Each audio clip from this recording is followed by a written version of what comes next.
There are a few different ways we can look at extroversion and introversion, but I will take you to the very fundamental from Jungian psychology.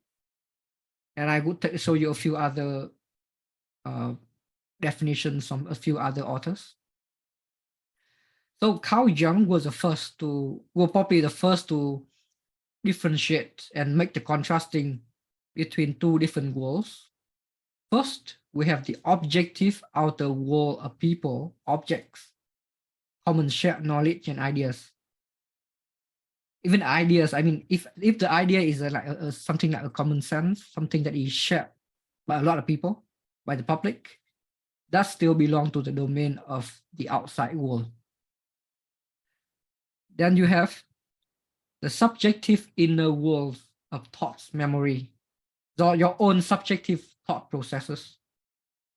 Subjective inner world is something that belongs to you and is under your control. You can say that it's part of your conscious, it's part of your ego.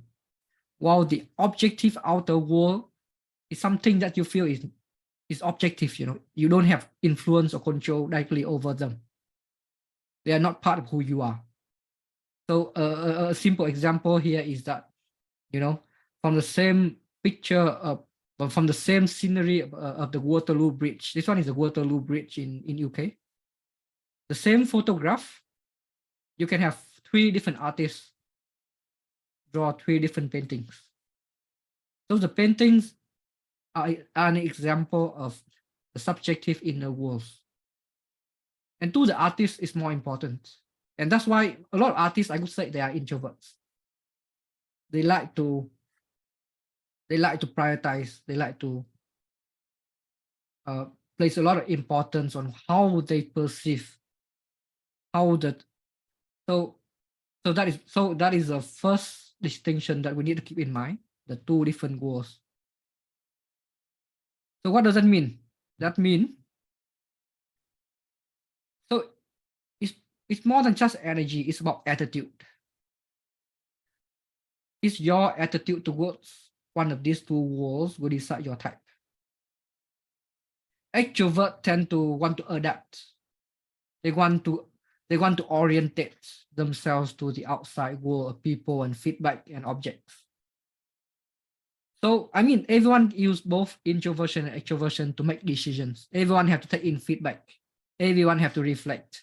But the outside world, whether it's people, metrics of measurements, especially, they play a deciding final factor, final weight on your decisions.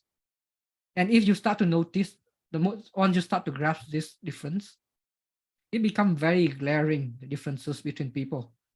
Even those so-called ambivert people, if you actually observe them in private, when they are very comfortable, you will start to notice a difference. They will start to show their true color. So extroverts have that obsession with feedback with people.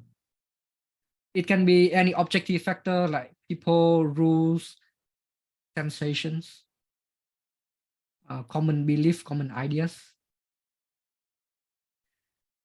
The inner world, so introverts seek to orientate away from the outside world. They seek the final deciding factor is their subjective opinions, their subjective interpretation, their subjective goals. That is part of themselves and not part of that objective outside world.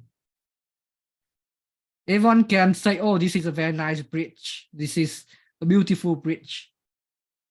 People go there because it's popular. But for me, I choose to go to that bridge because it has a certain subjective importance to me. Either it's about my past, it's about my goals, but I try to make my decisions or my perceptions not being dependent on the public or on the popular opinions. That is the main ideas. You can take in feedback, but in the end, the deciding factor is your subjective input, yourself. That is a deciding factor. So this one is similar to how Josephine have mentioned. It's about the energy you gain. where you get your energy from. So another metaphor that I like to use is the swimming pool, where the water can be seen. So extroversion and introversion are like environments. So even if you are a very strong swimmer, let's say you are an introvert, then the water is still like a foreign environment. The water is like the world of people and objects. And as an introvert, no matter how strong you are as a swimmer, eventually you need to go back and recharge your energy at the shore, which is your inner world of reflection and solitude and your subjectivity. Vice versa for the extroverts. They would, if they spend too long in the water, they spend too long in the world of being alone and reflect, process information by themselves, they will get very drained. And they have to get back to the shore of people and of activities, of feedback from outside. And I think this one is the last point. It's a bit advanced, but it is something that I have recently discovered from Jungian's, the text from Carl Jung. Is that actually Carl Jung believes that, because I mean, as contrast to his predecessors, which is Freud, Sigmund Freud. Sigmund Freud believes that the unconscious is very personal. It only starts from when you are a baby. Then you are influenced, it's built up by your family background, by whatever childhood you have, and your subjective experiences as you grow up. But Carl Jung believes that we share our minds, we inherited our minds from millions of years of evolution, which means so we start not as a blank template, but even as baby, we possess certain instincts, certain wisdom. I would say 1,000,000-year-old wisdom from our ancestors, or not just as ancestor is not just human, but maybe even from as mammals, as whichever living being on Earth, millions of years. So those data is passed into our psyche, our mind.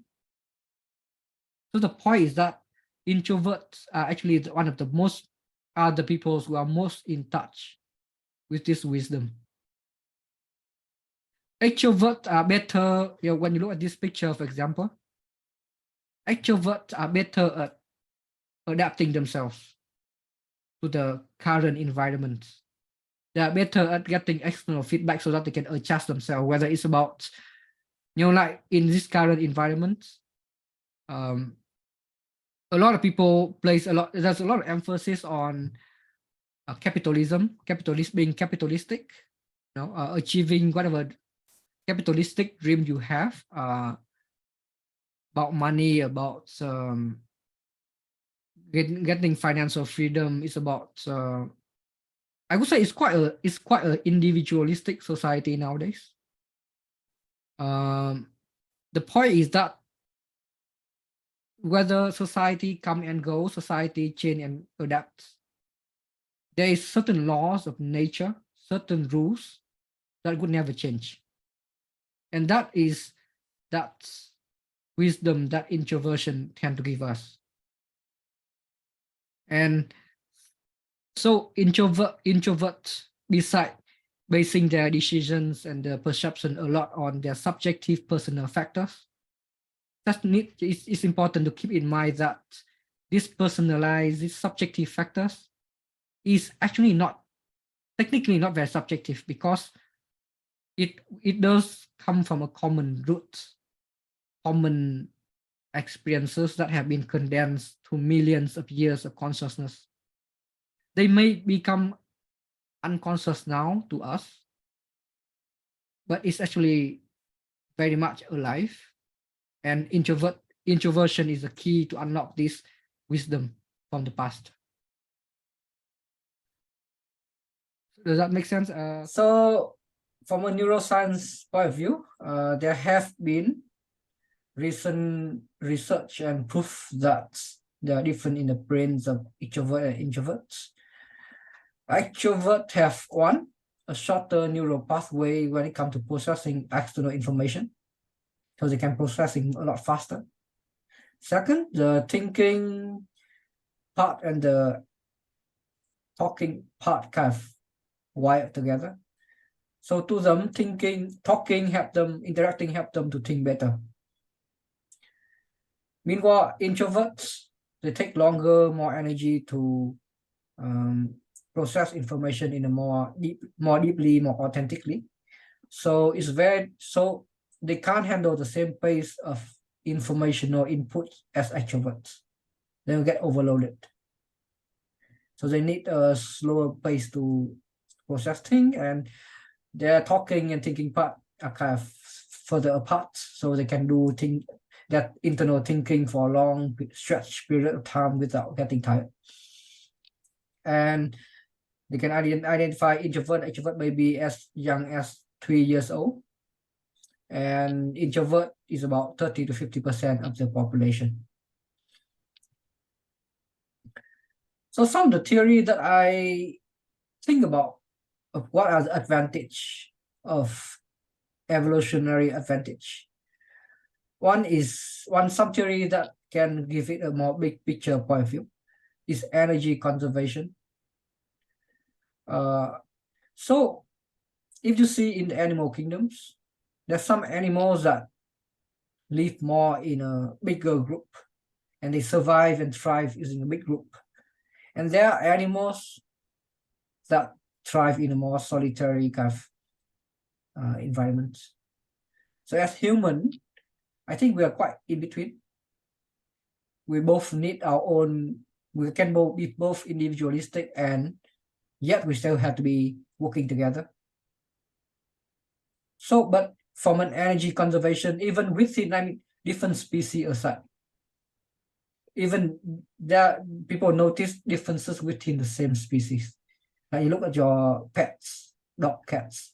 Some dogs, even dogs appear quite extroverted, but some dogs are more aloof than the other. Same for cats. So it's about a strategy of quantity versus quality. The introverted individual have that more selective with their energy, more selective with the choice of hunting, of finding food, mating, more selective. Extrovert is just more quantity, more thing like so it's another way to look at it is individual versus tribe needs. We human we live in a tribe for millions of years. Of course, everyone have to take care of their own needs. Everyone need to have their voice heard. But at the same time, you can't just be by yourself and try to survive by yourself. So these are just two distinctive strategies that are ingrained in our mind by our ancestors. It's help balance out individual in a society. And there's no right or, but the point is there's no right or wrong. It just it has been ingrained in our mind for a long time, and it's just a template, different strategy. If you're going after to seek approval from everyone in the tribe, that's fine. If you think that you are more individualistic, you think that you have to prioritize yourself or your family more, that works as well. Other indicators that I can quickly summarize here. In terms of social approval, introvert in general have a general aversion toward social approval, popular idea standards. They want to be more individualistic. Extroverts tend to seek social approval, and they tend to take for granted things that are popular. It's a given for them that you have to go after what is trending or popular. Quantity versus quality, related to just now the point about the animal kingdom and what. So introverts tend to prefer quality and are more selective with job, relationships, friends, activity, hobbies. While extroverts are more, they want to experience everything. They can sample a bit of everything. They are less discriminative. And lastly, in terms of job, maybe introvert tend to be specialist, and extrovert tend to be generalist. That's another way. Like extrovert are more comfortable being managers. doing different things. While introvert prefer to know very in-depth and work on a project for a long time and know a subject very well. So that's another indicator.